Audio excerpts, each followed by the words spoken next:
एक गांव में रानी नाम की एक सीधी साधी लड़की अपने परिवार के साथ रहती थी। उसने मेहनत करके 12वीं पास कर ली थी, लेकिन उसके गांव में आगे पढ़ने के लिए कोई कॉलेज नहीं था। उसका सपना था कि वो बड़े शहर जाकर पढ़ाई करे और कुछ बनकर दिखाए। बहुत हिम्मत करके उसने अपने मम्मी पापा से दिल्ली जाकर कॉलेज पढ़ने की अनुमति मांगी। उसके पापा पहले मना कर देते हैं, लेकिन उसकी मम्मी काफ़ी सोचने के बाद उसे जाने की इजाज़त दे देती हैं। रानी अपनी दोस्त रिया के साथ दिल्ली आ जाती है। दोनों एक छोटे से कमरे में रहने लगती हैं। दिल्ली की भीड़, ऊंची बिल्डिंग्स और नई जिंदगी देखकर रानी थोड़ी घबराई हुई रहती है। कॉलेज का पहला दिन उसके लिए बिल्कुल नया था। वो अपनी क्लास ढूंढ रही होती है कि अचानक उसकी टक्कर एक लड़के से हो जाती है। उसकी नोटबुक नीचे गिर जाती है। सामने विशु खड़ा था, हैंडसम, स्टाइलिश और थोड़ा एटीट्यूड वाला लड़का। वो हल्के गुस्से में कहता है, थोड़ा देख के चला करो। रानी डर जाती है और बिना कुछ बोले वहां से चली जाती है। अगले दिन विशु फिर उसे कॉलेज में रोककर पूछता है, नहीं हो क्या, कहाँ से आई हो? रानी एटीट्यूड में जवाब देती है, तुमसे मतलब, और वहां से चली जाती है। धीरे धीरे विशु के दोस्त रानी को परेशान करने लगते हैं। लाइब्रेरी में उसकी नोटबुक छुपा देते हैं और उसका मजाक उड़ाते हैं। रानी गुस्से में बोलती है, ये दिल्ली वाले लड़के बहुत खराब होते हैं। तभी पीछे खड़ा विशु मुस्कुराकर कहता है, दिल्ली वालों की दिल्ली जितनी वालों की बुराई जितनी कर बुराई रही कर हो रही ना, हो ना, क्या पता क्या कल पता तुम्हारा कोई दिल्ली वाला बॉयफ्रेंड बॉयफ्रेंड बन जाए। रानी तुरंत बोलती है, मैं दिल्ली में बॉयफ्रेंड बनाऊंगी? कभी नहीं। दोनों में छोटी छोटी बहस होने लगती है। एक रात रानी और रिया घर लौट रही होती हैं, तभी कुछ लड़के उनका रास्ता रोक लेते हैं और उन्हें परेशान करने लगते हैं। तभी विशु अपने दोस्तों के साथ वहां आ जाता है और उन लड़कों को भगा देता है। विशु धीरे से कहता है, डरो मत, सब ठीक है। फिर वो रानी से कहता है, मैंने तुम्हें जितना भी परेशान किया उसके लिए मुझे माफ कर देना। रानी चुपचाप उसकी बात सुनती रहती है। यहीं से दोनों की बातचीत शुरू होती है और धीरे धीरे उनकी दोस्ती हो जाती है। विशु रानी की हर छोटी बड़ी जरूरत में उसकी मदद करता है। रिया मजाक में कहती है, वाह रानी, तूने तो दिल्ली वाला बॉयफ्रेंड बना लिया। समय के साथ दोनों के बीच रिश्ता और गहरा हो जाता है। एक दिन रानी के पापा उससे मिलने दिल्ली आते हैं।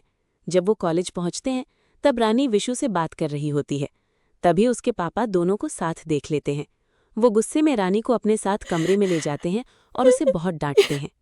वो गुस्से में पूछते हैं, कौन है ये लड़का? रानी घबराकर कहती है, पापा, ये बस मेरा दोस्त है। लेकिन उसके पापा उसकी एक बात नहीं सुनते। वो तुरंत उसकी मम्मी को फोन लगाकर गुस्से में कहते हैं, तुम्हारी बेटी ने दिल्ली वाला बॉयफ्रेंड बना लिया है। ये सुनकर उसकी मम्मी भी बहुत परेशान हो जाती हैं। रानी को वापस दिल्ली वाले किराए के कमरे में ले जाया जाता है। वहां उसके पापा उसे बहुत ज्यादा डांटते हैं। वो गुस्से में कहते हैं, तुम्हें यहाँ पढ़ने भेजा था, ये सब करने नहीं। रानी चुपचाप रोती रहती है। कुछ समय बाद रानी छुपकर एक बार विशु से मिलने जाती है। तब विशु उससे कहता है, मैं तुम्हारे पापा से मिलने के लिए जरूर आऊंगा, बस मेरा थोड़ा इंतजार करना। रानी उसकी बात सुनकर हल्का सा मुस्कुरा देती है। लेकिन अगले दिन जब रानी उसे कॉल करती है तो उसका फोन बार बार स्विच ऑफ आने लगता है। रानी बार बार कॉल करती रहती है, लेकिन हर बार वही आवाज आती है, स्विच ऑफ। ये देखकर वो बहुत ज्यादा परेशान हो जाती है। वो रोते हुए सोचती रहती है, क्या सच में दिल्ली वाले बॉयफ्रेंड धोखा देते हैं? यही सोचते सोचते उसकी तबीयत खराब हो जाती है। उसके पापा उसे अस्पताल लेकर जाते हैं। कि विशु भी वहीं है। दोनों एक दूसरे को देखकर हैरान रह जाते हैं। रानी पूछती है, तुम यहाँ कैसे? विशु बताता है कि उसका फोन चोरी हो गया था और उसे चोट लग गई थी, इसलिए वो अस्पताल में है। ये सुनकर रानी को बहुत पछतावा होता है। वो रोते हुए विशु को गले लगा लेती है। तभी उसके पापा दोनों को देख लेते हैं और विशु से पूछते हैं, तुम मेरी बेटी के लिए क्या कर सकते हो? विशु बिना सोचे कहता है, मैं कुछ भी कर सकता हूँ। रानी के पापा कहते हैं, तो पहले एक सफल इंसान बनो, फिर 2 साल बाद मेरी बेटी के लिए रिश्ता लेकर आना। विशु सिर झुकाकर कहता है, ठीक है, मैं जरूर आऊंगा। इसके बाद समय धीरे धीरे बीतने लगता है। रानी हर दिन विशु का इंतजार करती रहती थी। वो अक्सर उसकी तस्वीर देखकर मुस्कुराती और सोचती, बस कुछ ही दिन और। लेकिन जैसे जैसे 2 साल पूरे होने वाले थे, उसके घर का माहौल बदलने लगा। एक शाम उसके पापा उसे अपने पास बुलाते हैं और सख्त आवाज में कहते हैं, रानी, अब तुम उस विशु को भूल जाओ। रानी हैरान होकर कहती है, पापा, ये आप क्या बोल रहे हो? उसके पापा गुस्से में कहते हैं, वो लड़का अच्छा नहीं है। शहर के लड़के कभी अच्छे नहीं होते, वो वापस नहीं आएगा। रानी रोते हुए कहती है, लेकिन पापा, मैं विशु से प्यार करती हूँ। उसकी मम्मी भी वहां आ जाती हैं और कहती हैं, बेटा, हमें मजबूर मत करो। रानी अपनी मम्मी का हाथ पकड़कर कहती है, मम्मी प्लीज, आप पापा को समझाओ। लेकिन उसके पापा गुस्से में बोलते हैं, अगर तुमने हमारी बात नहीं मानी तो हम दोनों मर जाएंगे। उसकी मम्मी रोते हुए कहती हैं, हाँ बेटा, हम तुम्हारे बिना जी नहीं पाएंगे।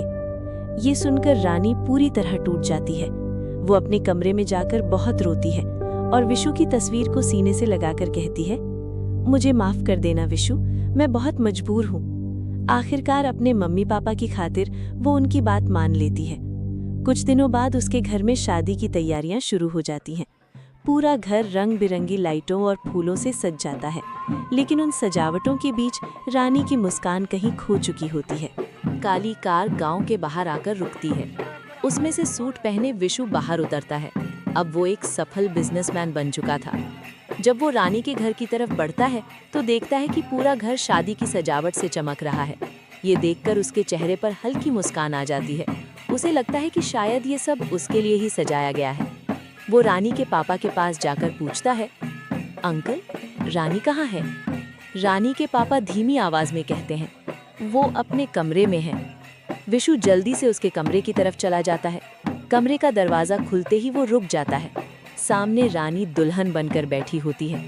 लाल जोड़े में वो बहुत सुंदर लग रही थी, लेकिन उसकी आंखों में आंसू थे। विशु धीरे से मुस्कुराकर कहता है, बहुत सुंदर लग रही हो। मेरी शादी तुमसे लेकिन नहीं, रानी रोते हुए किसी और कहती से है, हो।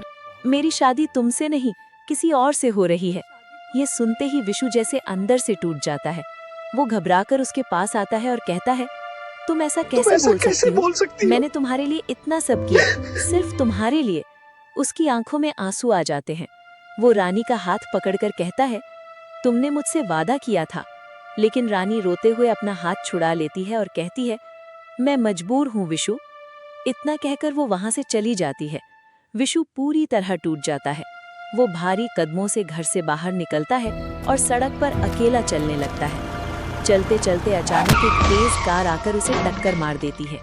जमीन पर गिरते हुए वो पूरी ताकत से चिल्लाता है, रानी! मंडप में बैठी रानी उसकी आवाज सुनते ही घबरा जाती है और भागती हुई बाहर आती है। वो दौड़कर विशु के पास पहुंचती है और उसका सिर अपनी गोद में रख लेती है। वो रोते हुए बार बार कहती है, आंखें खोलो विशु, प्लीज आंखें खोलो। विशु धीरे धीरे आंखें खोलता है। उसकी सांसें टूट रही होती हैं। वो दर्द भरी आवाज में कहता है, सब कहते हैं दिल्ली वाले बॉयफ्रेंड धोखा देते हैं, लेकिन धोखा तो तुमने दिया है। रानी जोर जोर से रोने लगती है। विशु फिर धीरे से कहता है, प्लीज किसी और के साथ ऐसा मत करना। ये सुनते ही रानी उसे कसकर गले लगा लेती है। उसकी आंखों से आंसू रुक ही नहीं रहे होते। सनम तेरी कसम, ओ सनम तेरी